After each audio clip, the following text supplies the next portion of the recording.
Hey guys, today I'm going to show you how to make a cheap and easy aquarium lid just like this. These lids are very versatile and highly customizable, meaning if you have a hang-on back filter, a canister filter, or a sponge filter, this is going to work for you. This also works for saltwater or freshwater tanks.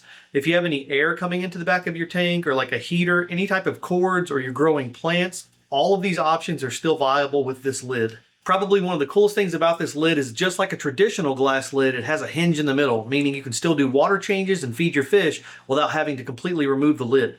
Here's what it's going to look like when you see it in the hardware store. It's called a polycarbonate sheet. Basically, it has two sides to it, and in the middle are these little waves. That way it's hollow in the center. It's UV protected on one side, and it usually comes in about a 4 foot by 8 foot sheet, meaning it's rather large. That's okay though, once you buy it, as long as you know some of the dimensions for your tank, you can always cut that thing up and fit it inside your car. Luckily, the easiest way to cut this thing is just a regular old razor blade. So as long as you have a handheld razor blade knife and something that's like long and flat to guide the knife across, maybe like a 2x4, the edge of a straight table, or even like a large drywall square, this is going to be a very simple project. Let me show you how I do it, show you how I build the hinge so you can get the same look that I have. Okay, first up, we're going to get a good measurement of the length and width of the top of this tank. That way we know exactly where to cut this polycarbonate material. Okay, whenever you go to get this measurement, there's going to be a little lip on the inside trim of the top of this tank. So you want to place your tape measure on that piece of trim from one side to the other and get that measurement. You want to do that for both length and width. This happens to be a 29-gallon tank, so the length of this tank is 29 1/8 on the top, and the width front to back, that's going to be 11.5. Okay guys, when you lay this out, make sure you mark UV on the UV protected side. That way if you cut out a lid right here, you don't lose track of which side of the plastic is UV protected. The UV protected side is going to be needing to face up on top of your aquarium. That way your lights shine down on it. If you don't do this, over time the plastic's going to yellow and it's going to become brittle. One more thing, the way you're going to measure this and make your cuts is always with your length of the tank. So from that side to this side, with the grain, there's going to be these lines running in the polycarbonate. You want to cut lengthwise like this. That way you can have a hinge and you have a door at the top. Okay, to run our measurements, we're going to make this really simple. On the end of this board, we're just going to run over until we reach our 29 1/8, and we're going to make a little mark with a marker. Next up, you just want to go on the other length of the board and mark your 11.5. Come down here where you put your first mark. We're going to go straight up and get to your 11.5 again.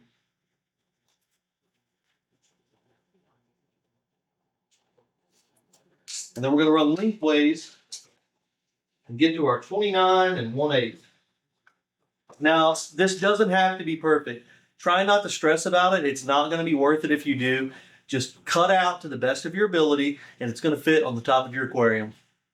I have a drywall edge that I use for this. It's very easy. It's a flat sheet of metal basically, so it gets right up close to the polycarbonate. We're going to put it right on our blind. I'm going to take the razor blade and I'm going to make a score mark straight down.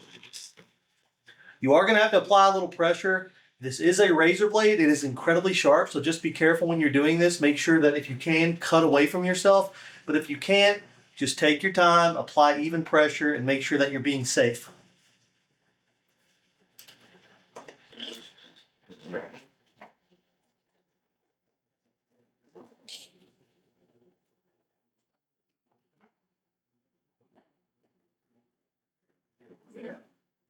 Okay, now we're going to get on to that second cut.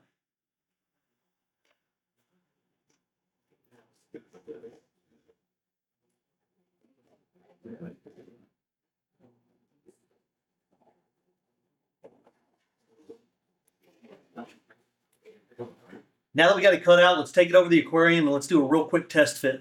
Okay, let's just slide this in and make sure that it fits. So far, so good. Hey, it's going to be perfect. Now I got some cords in the back that I got to make some notches for. That way this front part can push even further back. Let's get to doing that. Okay, on the tank that this is going on, I've got a little cord for the heater on this side. So I'm just going to cut out a little notch. You can see how easy that is to remove. Pretty simple. And then over here on this side, I've got a cord. So this is going to be our heater. And then over here, I have my airline tubing coming in for that sponge filter. So I'm going to do the same thing here. I'm just going to cut out a little section We're going to pop that right out. And there we are. This little blue film pulls right up. Again, you don't want to lose track of which side is your UV. So we're going to pull that up. We'll leave this little piece of blue that kind of got left on there just so we know which side's the UV. Let's pull this side out. Here's where you go test fit one more time. I'm going to do that off camera and I'll be right back.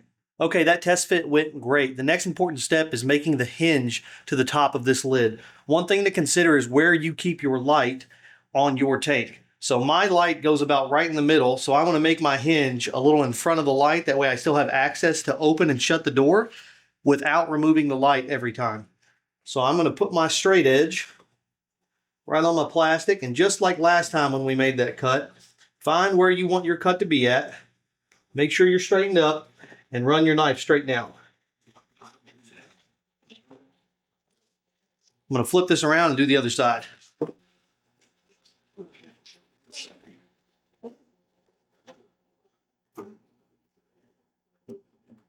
Okay, the last piece to this hinge puzzle is to reconnect the two pieces where we just cut our hinge line. We completely separated the plastic. We're going to want to push that back together. Grab any type of clear tape. I just use this shipping tape. Get you a good long piece. It doesn't have to be as long as the board. And just put it right over top of your hinge. You only want to put that on one side. And here we have a fully hingeable lid. The last thing that completes the lid is this nice little knob. I sell these on my website. You can find the link below if you want to grab one of these. This is just a sticky surface and it sticks right to the center. And now we have a way to open and close the lid. Let me throw this on the tank and show you what it looks like. Okay guys, here's what one of the lids looks like on my 29-gallon tank. This one I've even had to cut an extra little hole for my auto water change system. But this goes to show you that if you have your own holes that you need to cut, you can do that for yourself. Whether that be a canister filter setup, a hang-on back filter, you want some plants hanging out of the back, you can just cut extra holes and have that accessible. Here's the coolest part of this lid. It's hingeable, so we can still do our water changes. We can feed our fish. It's a super cheap and easy way to do this. Okay guys, I hope that helped you out. Overall, I got about $10 in each of these lids on this rack. There's 13 tanks total, and that one polycarbonate sheet cost about $100. So it's a really cheap and affordable way to do this. I love that it has a hinge, and I really hope it helps you guys out. If you have any questions or comments, please leave them down below. If this video helped you out, please like, consider subscribing. I put out a lot of good content I think could help you out in the future. And if you're looking for any of these little knobs right here, they'll be on my website. You can check those out at joshsfishspot.com, and the link is down below. And until the next video, peace. Well, folks, it's time to kick it old school.